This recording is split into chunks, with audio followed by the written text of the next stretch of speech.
And days of rain. The early hurricane season around here hasn't been all bad, but things could be changing quickly. Yeah, having a lull, particularly in July and the start of August, isn't unusual, and a quick flip to active isn't unusual either.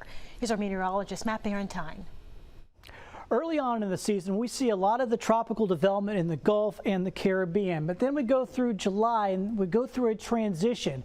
And when that happens, we'll start to see more waves coming in off of Africa by the time we head into August, which is exactly what we've seen, because now we have a large tropical wave that is likely to develop in the next few days. And then look back here across Africa. There are 1, 2, 3 more tropical waves developing there in what's called the West African monsoon.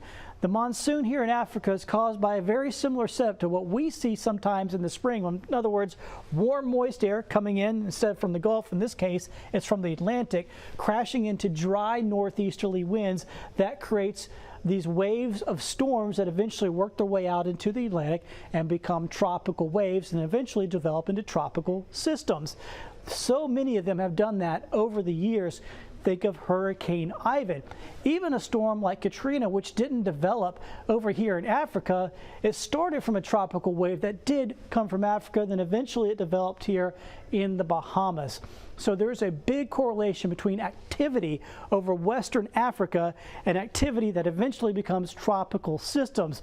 We see it every single year, and that activity picks up at the height of monsoon season in August and September, which we are going through right now. So get ready for things to get a lot busier.